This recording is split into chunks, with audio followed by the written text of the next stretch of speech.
Tá bom? Então tá. Abra comigo lá em 1 Pedro, capítulo 2. Vamos continuar refletindo um pouco sobre o que nós falamos semana passada, né? Sobre esse novo nascimento. E eu quero dar ênfase essa noite, né? Trazer um pouquinho sobre esse contexto dessa nossa natureza. E principalmente no que tange a questão do velho e do novo homem. Aqui no 1 Pedro, capítulo 2. 1 Pedro, capítulo 2. Deixa eu ver aqui que agora eu... 2, diz assim, 1. Despojando-vos, portanto, de toda maldade, dolo, de hipocrisia, inveja, de toda sorte de maledicência. Desejai ardentemente, como criança recém-nascida, nascida genuíno leite espiritual, para que por ele vos seja dado crescimento para a salvação. Se é que já tem de experiência que o Senhor é bondoso, né? E aí diz assim, também no versículo 5, também vós mesmos, como pedras que vivem, sois edificado casa espiritual, para ser de sacerdócio santo, a fim de oferecer de sacrifícios espirituais agradáveis a Deus, por intermédio do Senhor Jesus Cristo. Vamos refletir, eu quero pensar um pouco mais contigo essa noite sobre esta questão chamada novo nascimento. Semana passada aqui nós procuramos refletir um pouco sobre aquele grande encontro que houve Cristo com Nicodemos. Não tem como nós reproduzirmos tudo que foi falado semana passada. Mas é importante nós salientarmos, né, para que nós não venhamos a nos esquecer, que de todo aquele contexto, de que todo aquele texto que se encontra lá no livro de João, capítulo 3, Cristo, ao ser interpelado, Cristo, ao ser chamado a uma conversa com Nicodemos, ele retira o foco daquilo que Nicodemos inicia e leva agora Nicodemos para uma outra dimensão. Apesar de Nicodemos vir até ele, né, com todo um conhecimento, com todo algo que era teologicamente muito certo, muito correto, Cristo vai direto ao ponto, aquilo que é essência na vida do homem. Semana passada nós falamos aquilo que não é novo nascimento. E procuramos entrar na questão que era. Então, dentro daquele contexto de conversa que ele tinha com Cristo, Cristo chama ele e diz, olha, o que importa-vos é nascer de novo. E ele diz, olha, nascer da água e nascer do Espírito. E eu me lembro aqui que nós falamos um pouco em relação a isso, né? Esse nascer da água que advém primeiro do reconhecimento, né, do caminho errado que nós estamos. O nascer da água, ele está ligado ao batismo, mas ele está ligado intimamente à ação da palavra que nos purifica e que nos lava, que nos traz o conhecimento do pecado que nós percorríamos anteriormente. Quando eu recebo na minha vida a palavra que me leva a entender aquilo que Deus tem para mim, uma das consequências, uma das atitudes é justamente essa, eu ser batizado pela palavra, e esta palavra vai me levar também para esse batismo nas águas. Ali nas águas eu estou professando o quê? Publicamente a minha fé. E isso simboliza uma morte e também um novo nascimento. E ele fala também que é importante que ele nascesse do Espírito. E aqui é bom nós entendermos isso. O ser batizado no Espírito não está no fato de nós somente falarmos em línguas ou expressarmos nos cultos nossos dons. Não, a profundidade do ser batizado no Espírito está em nós sermos o quê? Controlados pelo Espírito Santo de Deus. Então ele vai e ele disse, olha, de tudo isso que tu me falaste, o que importa é que você o quê? Nasça de novo, que você passe por esses processos que são importantes. E lá em João, abre lá comigo ali, só para a gente ler esse texto aqui, João 3,8, para que a gente possa caminhar, tá? João 3,8. Diz assim, o que diz aí? Alguém pode ler para mim? O que diz aí? Deixa eu desligar aqui.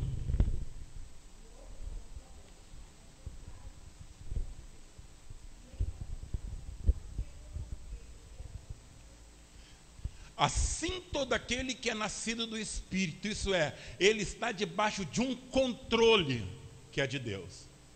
Ele não tem mais o controle sobre a sua própria vida. Ele está depositado integralmente nas mãos do Senhor.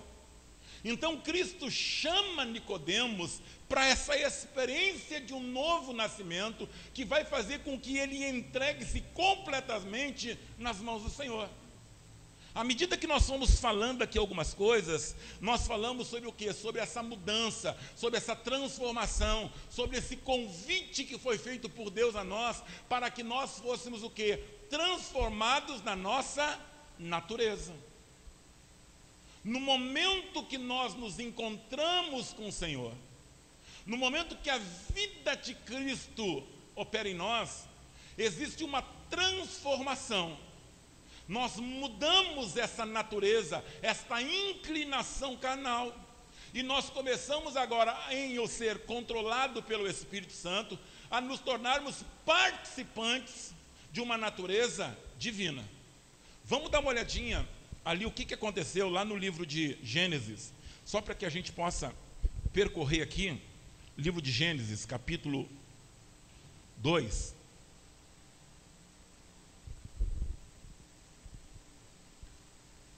Gênesis 3.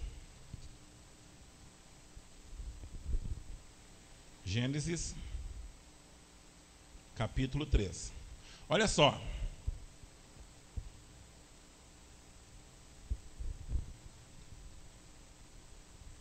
Quando Deus criou o homem foi criado segundo a imagem e a semelhança de quem?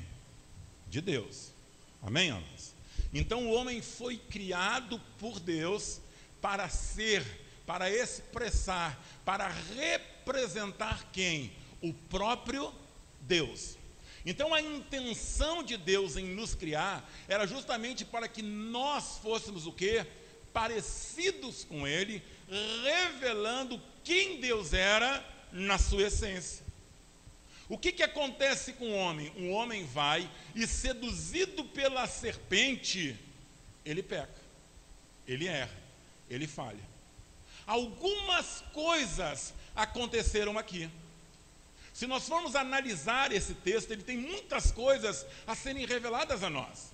Mas se a gente pegar o capítulo 3 de Gênesis e caminharmos com ele, a gente não vai fazer isso, do versículo 1 até o versículo 24, algumas coisas são anunciadas a nós, alguns acontecimentos se deram aqui. E eu quero enumerar alguns para que a gente possa entender o porquê que existe essa necessidade de nós termos a nossa natureza transformada, modificada, e nós precisarmos passar pelo processo, né, de mudança de natureza.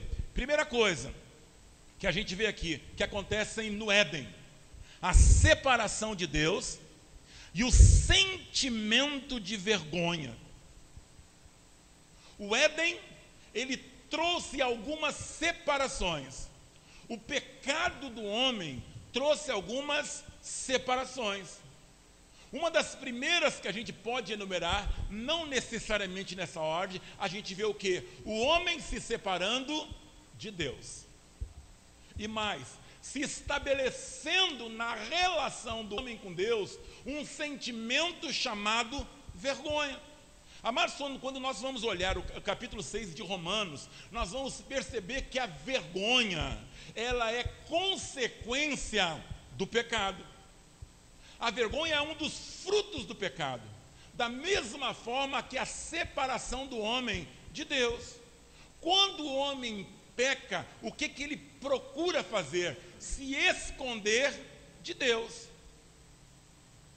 Ele procurou um lugar aonde ele estivesse o quê? Longe dos olhos do Senhor. E o pecado traz consigo isso nas nossas vidas também. Há um sentimento de separação. Por mais, amado, por mais que o homem Por isso que a gente esteve conversando ontem algumas coisas aqui. Quando nós entendemos aquilo que é palavra de Deus, quando a criança ela recebe um ensinamento da verdade do Senhor, por mais que ela não queira, ela traz dentro dela esse sentimento de percepção da vontade do Senhor. Ela reconhece quem Deus é, ela sabe, o princípio da verdade está nela. Da mesma forma é colocado no homem algo que é um semáforo que é chamado consciência. Esse semáforo, esta consciência, ele traz uma percepção dentro do homem daquilo que é certo e daquilo que é errado. Amém, amados? A única coisa que é infalível é a palavra, é a ação do Espírito Santo. A consciência, muitas vezes, ela pode ser ludibriada, mas nós sabemos quando estamos errados. Nós sabemos quando estamos procedendo de maneira contrária àquilo que nós fomos criados no âmbito original. Então, quando nós erramos, quando nós pecamos, a sensação de separação de Deus, ela começa a fazer parte de nós, mesmo que nós não queiramos. A sensação de vergonha também faz parte. Então lá no Éden se estabelece a separação, e lá no Éden também se estabelece a vergonha. Mas nós vemos que no Éden, depois do pecado, o homem teve conhecimento do ser finito. Por quê, amados? Porque o homem ele tinha o conhecimento do início, agora ele começa a ter conhecimento do fim. A consequência do pecado, como também diz em Romanos 6, é o que? É a morte. Certamente morrereis. Esta era a palavra, de que comeres, certamente morrereis. Aí eu te pergunto, o homem morreu quando fez o que não deveria ter feito? Ele não morreu fisicamente, mas espiritualmente ele conheceu a morte. Então o ser finito foi introduzido, chegou ao coração do homem no momento que ele peca. Terceira coisa, a nossa natureza, ela começa a ser o quê? Transformada. Olha só, amados, o homem foi criado de uma maneira absolutamente perfeita. O homem foi criado de uma maneira absolutamente perfeita. Ele foi criado segundo a imagem, segundo a semelhança de Deus. Mas no momento que o homem peca, o que acontece? O seu ser entra em estado de corrupção. O seu corpo conhece a dor, o seu corpo conhece a finitude, o seu corpo conhece coisas que antes ele não conhecia.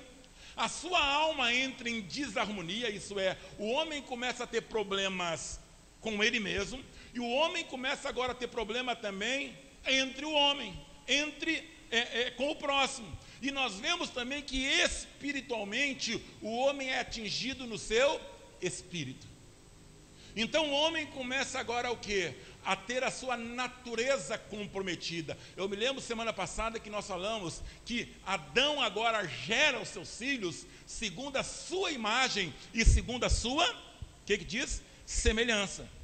Então o homem que advém, o homem que vem após Adão, ele vem comprometido aonde? Na sua natureza. Agora, coisas que antes não faziam parte, que não eram imputadas, que não estavam ligadas ao plano original de Deus, começam a fazer parte do plano original, começam a fazer parte do homem. Então essa inclinação para o pecado, essa inclinação para as coisas que são erradas, começa a fazer parte da onde? Do ser humano. A nossa natureza, ela começa o quê? Ser corrompida. O que a gente precisa entender? Primeira coisa, abra comigo lá em 2 Coríntios 5,14. Consegue um papel toalha para mim?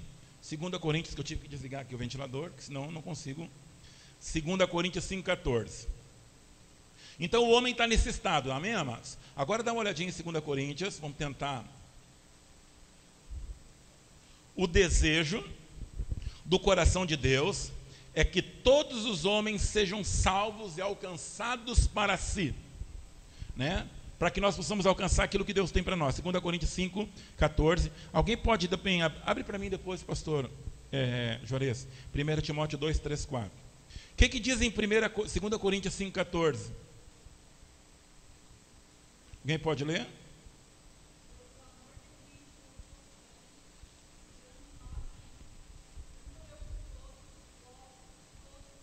Continua.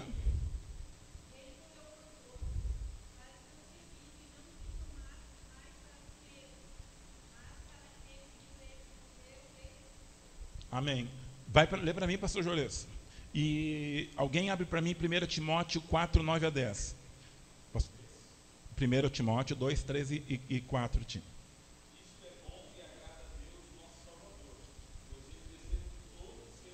Olha só, isso é bom. O que diz aí, pastor? É bom e agrada a Deus, nosso Salvador. E o que mais? Pois ele deseja que todos sejam salvos e compreendam essa verdade.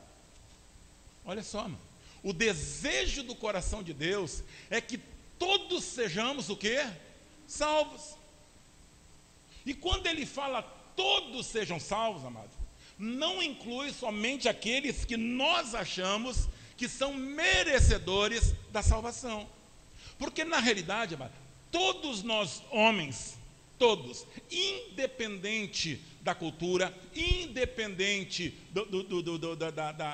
do contexto social que nós vivemos, independente de qualquer coisa que pode nos cercar, nós carecemos da graça, nós precisamos que a bondade do Senhor nos alcance, nós precisamos encontrar a salvação.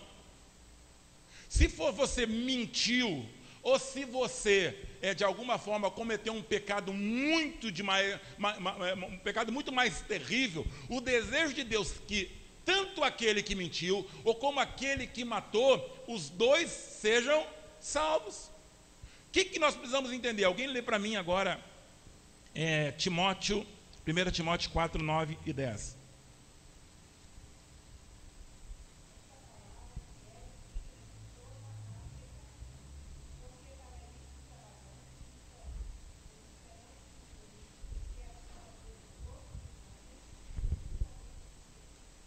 Continua.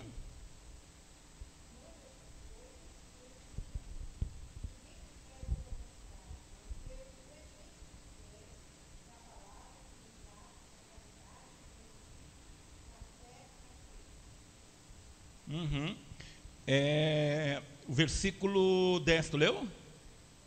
Ora, para fim que labutamos e nos esforçamos de sobremodo, porquanto temos posto nossa esperança no Deus vivo, Salvador de quem, ama? De todos os homens, especialmente os fiéis. Então o que a gente encontra na palavra de Deus? Primeiro, uma realidade. A realidade se deu aonde? No Éden. O homem pecou.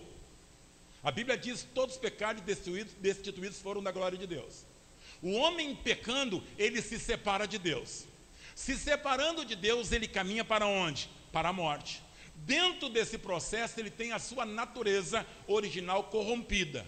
Corpo, alma e espírito. E ele entra num estado de corrupção, aonde ele caminha literalmente para a morte. Morte eterna. Agora, o desejo do coração de Deus é que todos os homens, independente do seu pecado, sendo ele pequeno ou grande, de acordo com aquilo que nós dimensionamos, sejam alcançados pela graça e sejam salvos da morte, sejam transformados. Pode ser que para mim ou para ti, alguns são mais merecedores do que os outros. Mas o que eu preciso compreender? Cristo veio para atuar em favor de todos. Aonde abundou o pecado, superabundou a graça.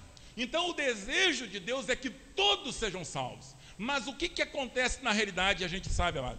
Nem todos conseguem viver a experiência do novo nascimento, a experiência da salvação. O que a palavra de Deus diz lá em Mateus 7? Abre comigo lá Mateus 7, 13 e 14. Mateus 7, 13 e 14. O desejo do coração de Deus é para que todos sejam salvos. Será que Deus quer que o meu marido seja salvo? Quer, mano. O desejo do coração de Deus é esse. Será que Deus quer que o meu filho seja salvo? Quer. O desejo do coração de Deus é este. A vontade do Pai é essa. Ah, mas será que ele quer que aquele lá que vive bebendo seja salvo? Ele quer que aquele seja salvo. Agora, o que diz Mateus 7? Quem é que pode ler para nós? 13 e 14. Ó.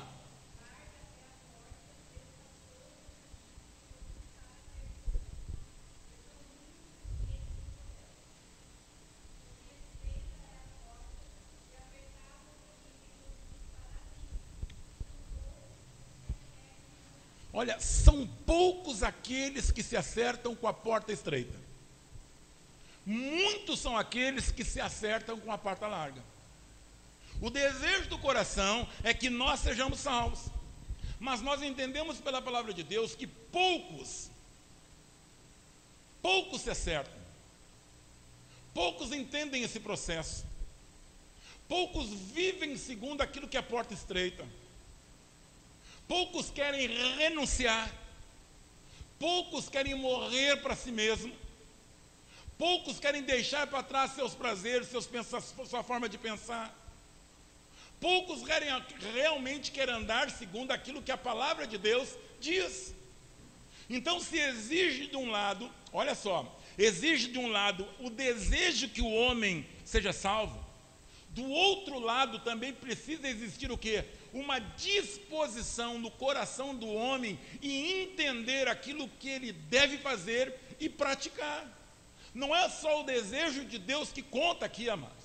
O que conta também aqui é a minha intenção, a minha disposição, o meu entendimento, o meu agir em favor da minha salvação. Porque na realidade o Senhor já fez o que havia de ser sido feito. Ele já abriu a porta. Agora eu preciso entender que para mim entrar por essa porta, eu também preciso fazer o que? A minha parte.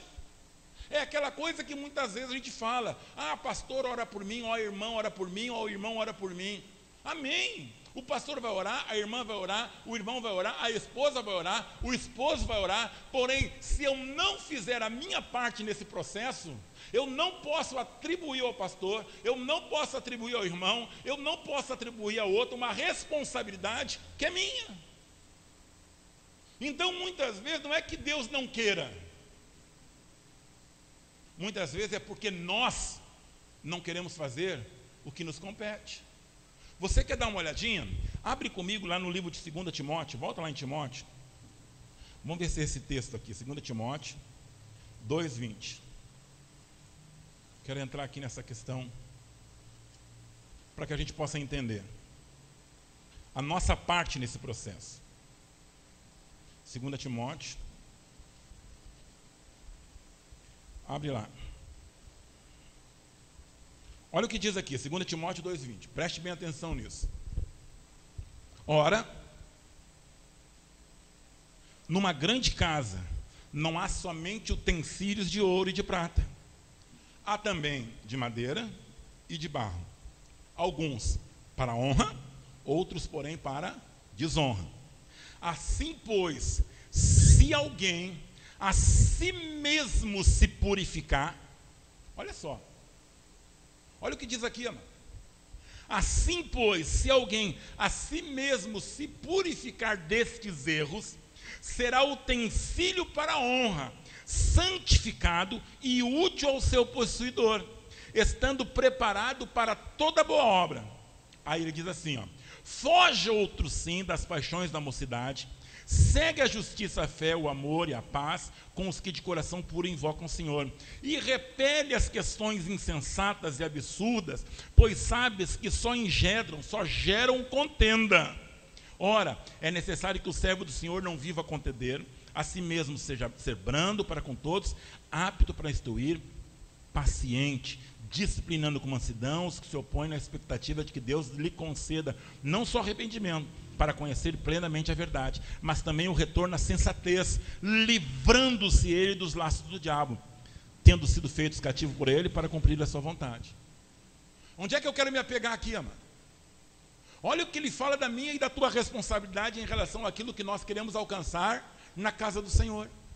Ele diz: existem dois tipos de vaso, um vaso para honra e um vaso para desonra. Qual é o vaso para honra? Aquele que entende que existe um processo no qual ele também faz parte. O que ele diz aqui, no versículo 21? Assim, pois, se alguém a si mesmo se purificar. Amado, existe uma parte que é com Deus. E a parte que é de Deus, ele faz.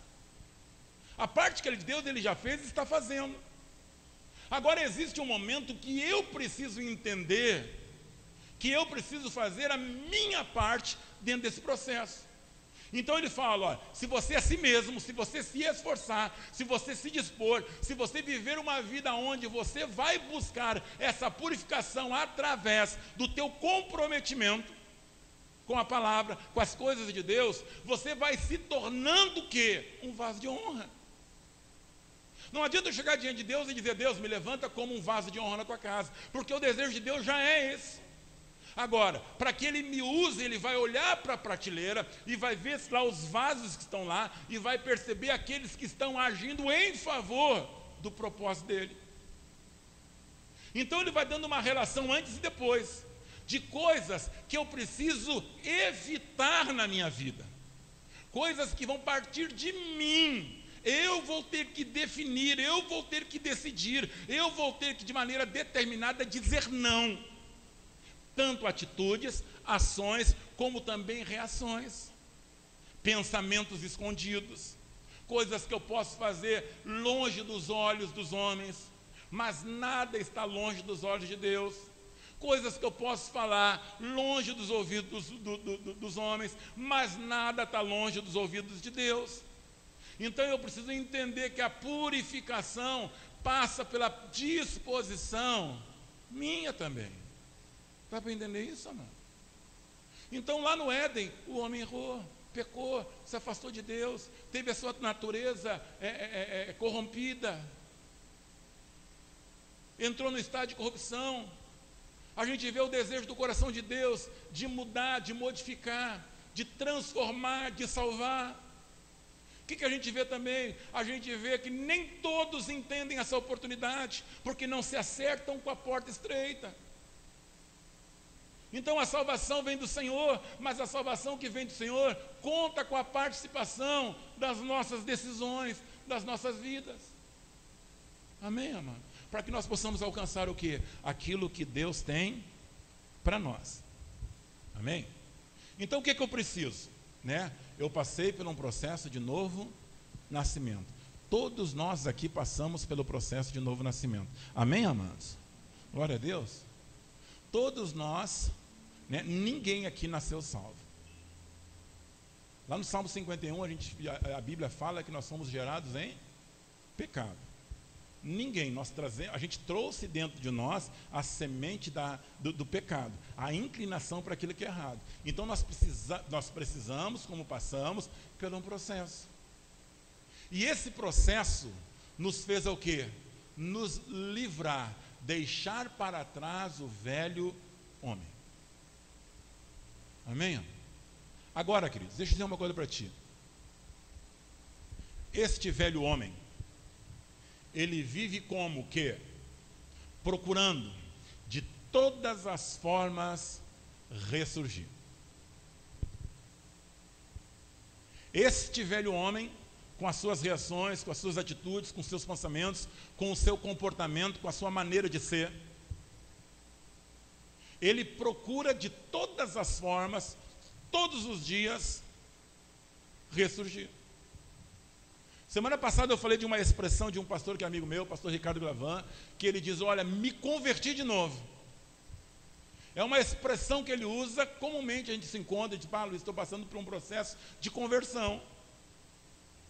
É uma expressão, mas é uma expressão verdadeira. Por quê, amados? Porque na realidade nós passamos esse processo, como que diariamente. Porque nós somos constantemente assediados, não só convidados pelo inimigo para fazer o que é errado, mas também nós somos assediados e convidados por uma natureza pecaminosa que precisa diariamente ser mortificada. É o velho homem que, mediante algumas coisas que acontecem, pode se levantar e querer operar agora segundo aquilo que é dele. Então o que eu preciso, amados? Eu preciso entender esse processo, né? E renunciar, eu preciso abdicar, eu preciso diariamente abrir mão daquilo que pode me conduzir para onde o velho homem quer me levar.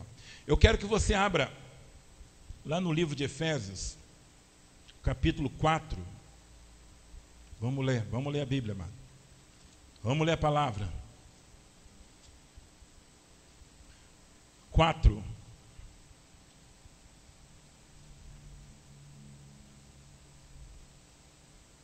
Efésios 4. Deixa eu ver aqui.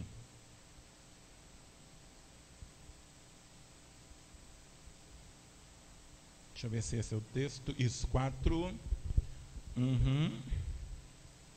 Versículo 11. Vamos pegar o 11. Ele mesmo concedeu uns para apóstolos, outros para profeta, outros para evangelista e outros para pastores e mestres, com vista ao aperfeiçoamento dos santos, para o desempenho do seu serviço, para a edificação do corpo de Cristo, até que todos cheguemos à unidade da fé, do pleno conhecimento do Filho de Deus, à perfeita varonilidade, à medida da estatura da plenitude de Cristo. Agora, vê para mim o 20, 4:20 diz assim: mas não foi assim que aprendeste a Cristo? Se é que de fato o tendes ouvido e nele fostes instruído, segundo é a verdade de Jesus, no sentido de que quanto ao trato, olha o que diz, no sentido de que quanto ao trato passado, vos despojeis de quem, amado? De quem? Do velho homem. O que eu preciso? Tem 3 palavras aqui que são de fundamental importância para que eu possa alcançar aquilo que Deus tem para mim. A primeira palavra é me despojar do velho homem, que se corrompe segundo as concupiscências, segundo os desejos que nos enganam. Eu preciso me despojar, eu preciso me despir, eu preciso me livrar, eu preciso deixar de vestir esta roupa que anteriormente eu vestia. Então havia um modo de agir que era segundo o velho homem, que andava segundo uma natureza carnal. Semana passada nós falamos que nós, por natureza, nós amamos mais as trevas do que a luz. A palavra de Deus diz que Jesus veio entre os homens, mas os homens amaram mais as trevas do que a luz. Por quê, amado? Porque a natureza do homem é se aproximar mais das trevas. A natureza do homem leva ele para um esconderijo, leva ele para a escuridão. A natureza humana, pecaminosa, que nos foi imputada, nos faz com facilidade errarmos. E o que ele está dizendo para nós assim, ó, quanto ao trato, quantas coisas do passado, quanto aos procedimentos, você precisa o quê? Se despojar, se despir, deixar para trás o comportamento, as atitudes desse velho homem. E olha o que ele diz aqui, ó. Ele se corrompe, né? No versículo 23 fala: e vos renoveis no espírito do vosso entendimento, e vos revistais do novo homem, criado segundo Deus, em justiça e retidão procedentes da verdade. Então ele fala de um processo. Que processo é esse? Esse processo começa pelo despojamento, pelo eu me despir, por eu colocar para trás, por eu abrir mão desse velho homem. Mas o processo não termina aí. Eu preciso agora não só tirar essas coisas que me ligavam a essa inclinação. Eu preciso passar por um processo de renovação aonde? Na minha mente, no meu entendimento, na minha mentalidade, na maneira de ver as coisas. Aonde é que está a grande dificuldade hoje em dia, mano? Muitas vezes nós queremos mudar comportamento. E o comportamento, quando forçado a uma mudança, ele permanece, mas ele não permanece por um tempo longo. Por quê? Porque para que exista uma mudança completa, não adianta só eu mudar o comportamento, eu preciso mudar o entendimento, a mentalidade que me leva a entender o quanto aquilo é importante para mim. Então tem maridos que estão mudando o comportamento, mas não estão mudando o entendimento. Por quê? Porque eles não estão tendo as suas mentes renovadas. Então tem muita gente dentro da igreja que estão na igreja, se batizam na igreja, e participam de todos os processos, aonde a mudança está onde? No comportamento. Mas aqui dentro, a sua mente, a sua forma de ver as coisas, o seu entendimento não está renovado. Não foi transformado. No momento que eu passo os 2 primeiros processos, amado, eu vou entendendo agora que eu preciso me vestir, que eu preciso me revestir agora de um novo proceder, que está ligado a quem? A um homem que foi criado segundo Deus. Dá para entender isso, queridos? Dá para entender? Gente, isso aqui é o que Deus pede para mim e para ti. Quando eu tenho, amados, quando eu tenho o entendimento claro daquilo que é de Deus, quando eu consigo perceber, isso deixa de ser peso para mim. Isso deixa de ser uma imposição. A mudança de comportamento vai ser o quê? Algo natural, uma consequência na minha vida, dessa nova renovação em mim. Porque agora eu estou me revestindo daquilo que é o novo homem. E esse novo homem foi criado segundo Deus. E como esse novo homem é criado segundo Deus, ele vai agir segundo aquilo que é a vontade de quem? De Deus. Dá uma olhadinha comigo em Colossenses 3. Olha o novo homem, amado.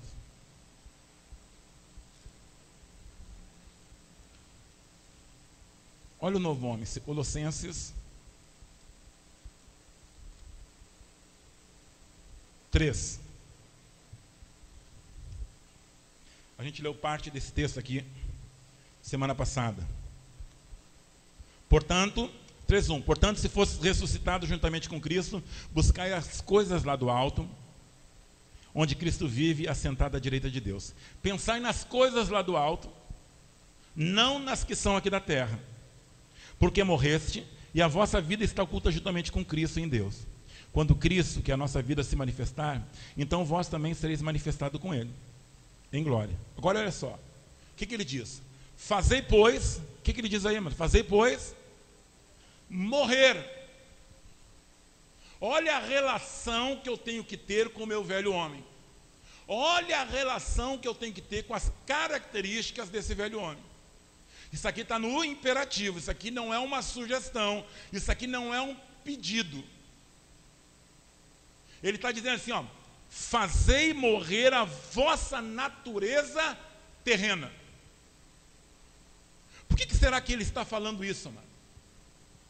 Porque ele sabia, como nós sabemos, que se nós não fizermos esse, entre aspas, assassinato contra essa natureza que procura comandar as nossas vidas, nós vamos retornar para o caminho que nós saímos. E olha o que ele diz aqui, amado, ele vai enumerando. Primeiro, prostituição, impureza, paixão lasciva, desejo maligno, avareza, que é a idolatria. Por essas coisas é que vem a ira de Deus sobre os filhos da desobediência. Ora, nessas mesmas coisas andastes vós também no outro tempo, quando vivias nela. Agora, porém, despojai-vos igualmente de tudo isso: a ira, a indignação, a maldade, a maledicência, a linguagem obscena do vosso falar. Não mintais uns aos outros, uma vez que vos despistes do velho homem com seus feitos, e vos revestiste do novo homem, que se refaz para o pleno conhecimento, segundo a imagem daquele que o criou, no qual não pode haver grego, nem judeu, circuncisão, nem circuncisão, bárbaro, cítara, escravo, livre, porém Cristo é tudo em todos. Então ele vai apontando aqui de uma maneira muito objetiva, amados. Não tem como nós falarmos que a gente não tem conhecimento daquilo que a gente pode e o que não pode. Não tem, amados. Só o crente que não lê a Bíblia pode dizer isso. Ah, eu não sabia que não podia fazer isso. Eu não sabia que isso. Ah, mas é claro, tem coisas que fazem parte de uma natureza terrena, diabólica, maligna, do velho homem. E tem coisas que fazem parte de uma nova natureza. Aquilo que faz parte dessa natureza maligna, diabólica, não pode, amado. Nós não podemos compactuar com isso. Nós não podemos nos tornar cúmplice. Nós precisamos fazer com que isso morra em nós, querido. Quando isso quiser se levantar, o que eu preciso? Atuar contra. Então tem coisas, mas minha mulher não está vendo, o meu marido não está vendo, a minha mãe não está vendo, o meu pai não está vendo, o pastor, mas eu vou fazer uma coisa para ele. Daí que eles não estão vendo. Daí. Porque nós podemos estar longe dos olhos dos homens, mas nós não estamos longe dos olhos de Deus. Você entende isso? Tem coisa que é da natureza do homem, amado. É do velho homem, a murmuração, a reclamação, a discussão, o levantar o dedo em riste, o falar contra, a fofocaiada. Isso é do velho homem, querido. Isso não pode fazer parte das nossas vidas dentro da igreja, se é que já fomos revestidos pelo novo homem. Essas coisas têm que morrer, essas coisas sequer podem ser nomeadas nos nossos lábios. E às vezes, queridos, nós estamos ainda agindo como se lá estivéssemos. É por isso, queridos, que Deus nos chama à morte. Faz essas coisas morrerem dentro de ti. Não deixa que isso, não deixa que essa natureza, não deixa que esse velho homem, não deixa que esses pensamentos, não deixa que esse modo de agir, não deixa que essas ações, que essas reações, não deixa. Isso é do velho homem e a tendência, o rumo dessas coisas, amado, é a morte. Você entende isso, amado? Nós precisamos lutar diariamente com Cristo, em Cristo, por Cristo, em favor daquilo que Ele tem, contra essas coisas em nós. Não pense você que você está livre, e não pense você que o pastor da igreja está livre. Todos nós somos carecentes da graça que nos faz permanecer em pé. Todos nós temos que nos esforçar em Deus para viver uma vida purificada. Todos nós temos que dizer não. Amém, Ana? Para que a gente possa viver segundo o novo homem, recriado segundo a imagem de Deus, que se refaz a cada dia para o pleno conhecimento daquilo que Ele tem para nós e daquilo que Ele é. Amém? Abra comigo lá em Romanos. Estamos indo para o final aqui, amado. Romanos 6.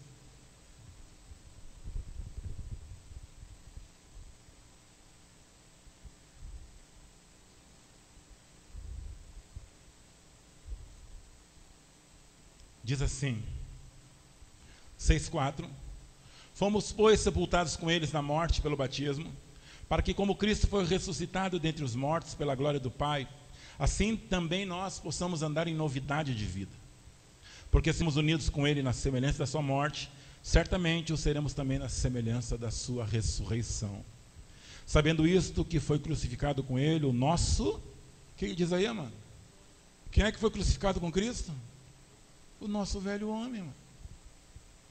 O nosso velho homem foi crucificado com Cristo. Aí entra aquela história, vou descer na cruz, deixa esse velho homem crucificado. Mano. Deixa esse homem crucificado. Mas eu vou descer na cruz. Te cuidem. Aí diz assim, né? Para que o corpo do pecado seja destruído e não sirvamos o pecado como escravo. Porquanto quem morreu está justificado do pecado. Ora, se já morremos com Cristo, cremos também que com Ele viveremos. Sabedores que, havendo Cristo ressuscitado dentre os mortos, já não morre. A morte já não tem domínio sobre ele. Pois quanto a ter morrido de uma vez, para sempre morreu para o pecado, mas quando viver, vive para Deus. Assim também vós consideráveis mortos para o pecado, mas vivos para Deus em Cristo Jesus. Amém, queridos? Não reine, portanto, o pecado em vosso corpo mortal, de maneira que obedeçais às suas paixões. Olha ali no 7:15. Porque, olha Paulo falando, porque nem mesmo compreendo o meu próprio modo de agir, pois não faço o que prefiro, e sim o que detesto. Quem é que já se pegou numa luta interna? Quem é que já se pegou nesse conflito aqui de Paulo, né?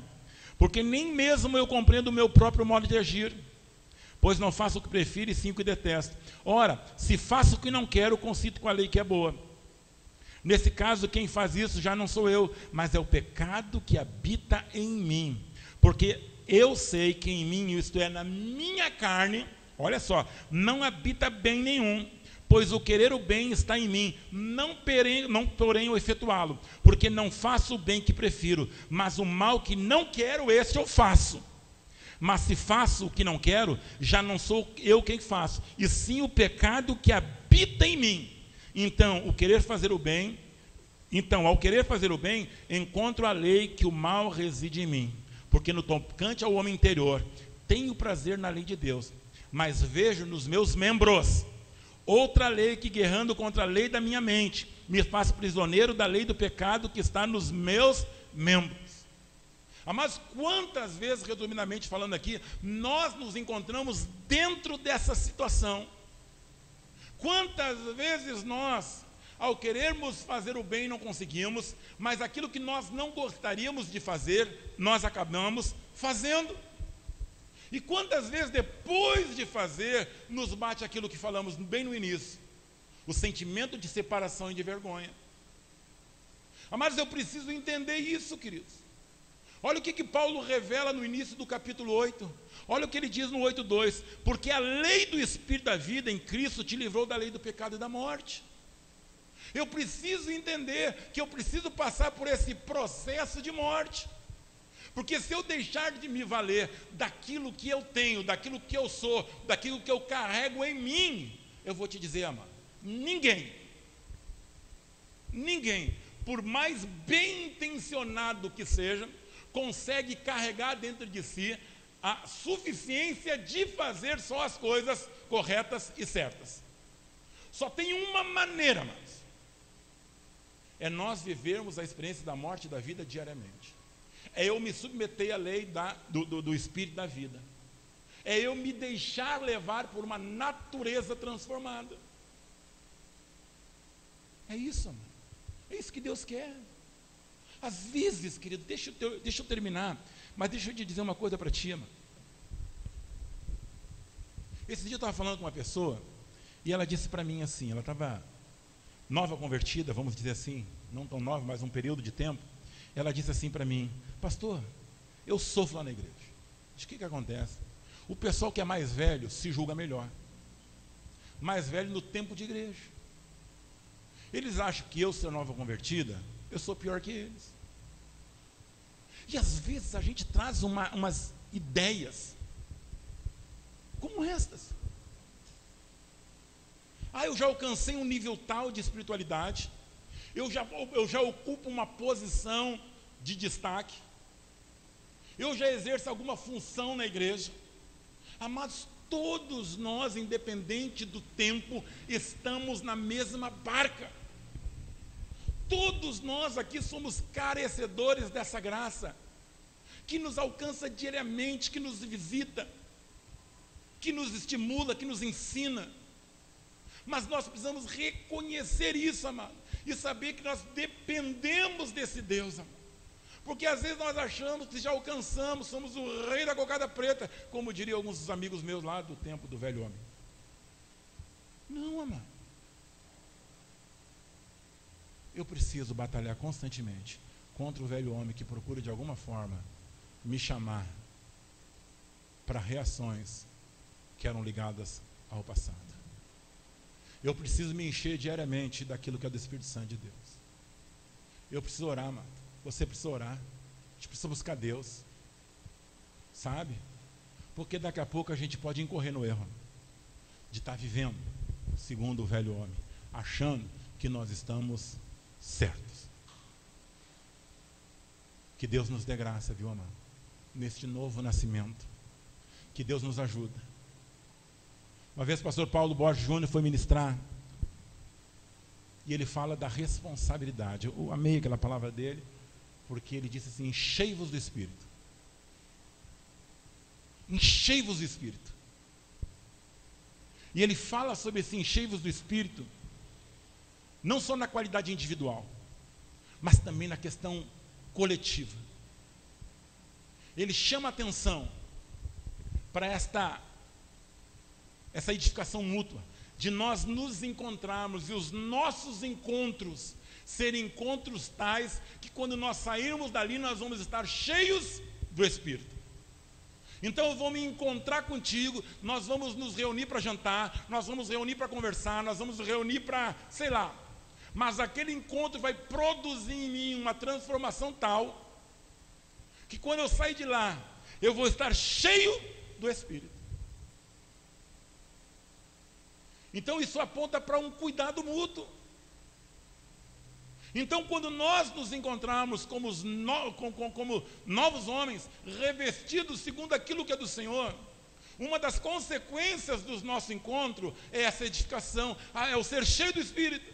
É nós sairmos de lá com a sensação que prestamos um culto, com a sensação que estávamos na igreja, com a sensação que o Senhor estava conosco na mesa.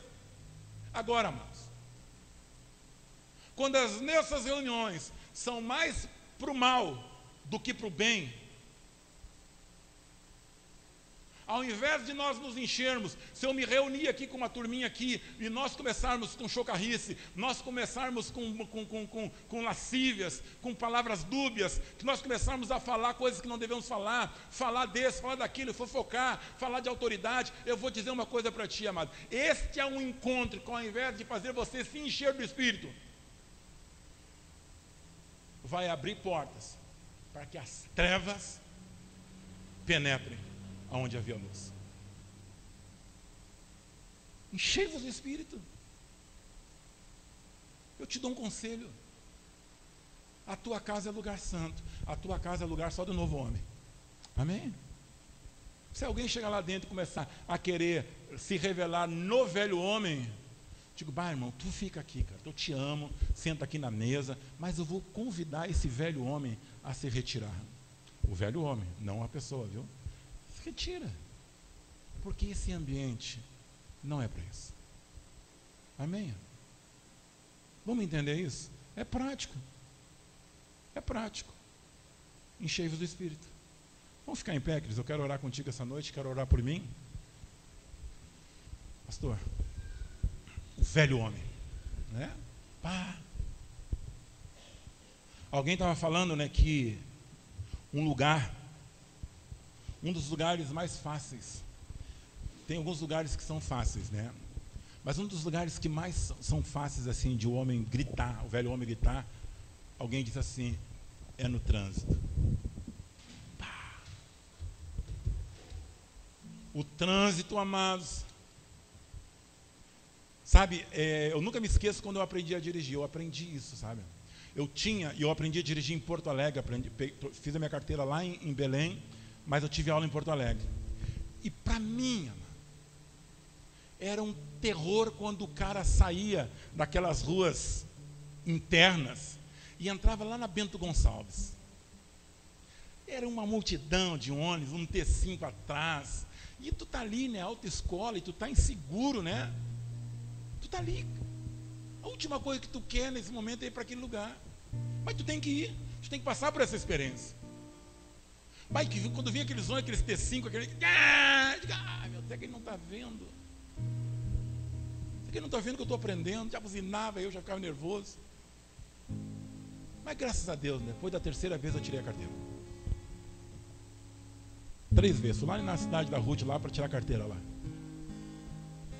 Ah, não tem lomba, né, Ruth? Tudo bem, tranquilo lá. E às vezes a gente esquece o nosso processo.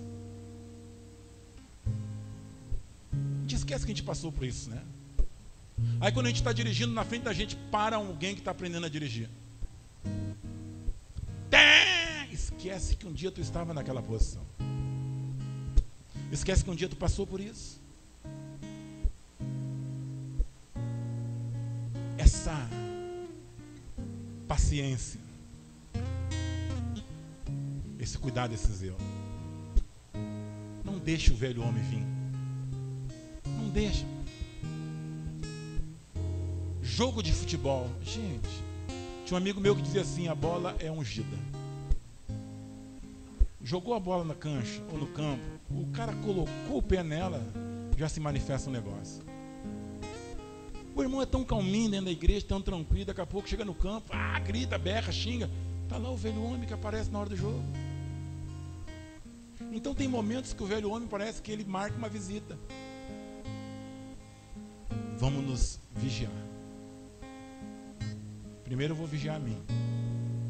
Você me vigia. Eu te dou essa liberdade. Porque você me vigiando, você vai me ajudar. Amém? Se você quer que alguém te vigie, dá essa liberdade. Vamos orar? Ah, ele já acertou com a Nath ali, ó. Vamos se vigiar? Isso aí. Vigia, você pintar. Olha a mulher, olha a velha mulher aí. Vamos pôr a mãozinha mais uma vez no nosso coração e vamos fazer uma oração.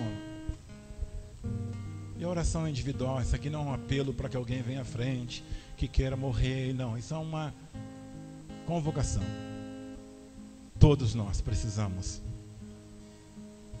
constantemente nos cuidarmos, nos despojar, nos renovar e nos revestir. Despoja do velho homem, te renova no teu entendimento e busca esse revestimento. Vos revistai do novo homem, criado segundo a imagem de Deus, pleno de conhecimento, que vai se refazendo, que vai indo ao encontro daquilo que Deus tem. Pai, nos guarda como igreja, Pai. Pai, de nada vai valer se no final dessa estrada nós formos impedidos de entrar nas mansões celestiais. Tira do nosso coração toda soberba, todo julgamento, toda intenção lasciva, todo falar mal, todo se reunir, Deus, para se aproximar das trevas. Pai, nos ajuda, Pai, para que através dos nossos encontros, sejam eles lúdicos, seja naquele momento que a gente se reúne para jantar, para jogar, para brincar, Deus, nós possamos sair dali cheios do Espírito, Pai, revestido e vivendo segundo o novo homem. Guarda a minha vida, guarda a vida dos meus irmãos, Pai. Guarda o nosso coração, Pai, guarda o nosso entendimento. Nós carecemos dessa graça, dessa compreensão, Pai. Nós precisamos dessa força que vem de Ti, Pai. Diz ao Senhor, mano, diz aquilo que você quer dizer. Pai, eu quero te dizer que eu preciso dessa força que vem de Ti, Senhor. Eu preciso, Pai, viver segundo o novo homem, Pai. Eu não quero andar segundo essa natureza que me inclina para as coisas que são erradas, Pai. Pai, eu quero viver segundo o Teu Espírito, Pai. Eu não quero viver, Pai, fazendo coisas que eu não quero fazer, Pai. E aquelas que eu quero, que eu não esteja conseguindo. Pai, inverte isso nas nossas vidas, Pai. Que aquilo que a gente não quer fazer, a gente encontra força em Ti, Deus. Força no Teu Espírito, força nessa nova natureza, força nesse novo homem, para não fazer as coisas, Pai, que não é para nós fazermos, Pai. E que da mesma forma nós encontramos força para fazer aquilo que é para nós fazermos. Nos dá, Pai, que essa luta, Pai, que essa luta dentro de nós, Pai, quando o Espírito batalha contra a carne contra o Espírito, sejam vencidas por atitudes firmes em Ti. Eu abençoo a vida dos meus irmãos aqui essa noite, Pai. Abençoa a Tua igreja, Pai, para que nós possamos crescer em Ti, Pai. Em nome do Senhor Jesus.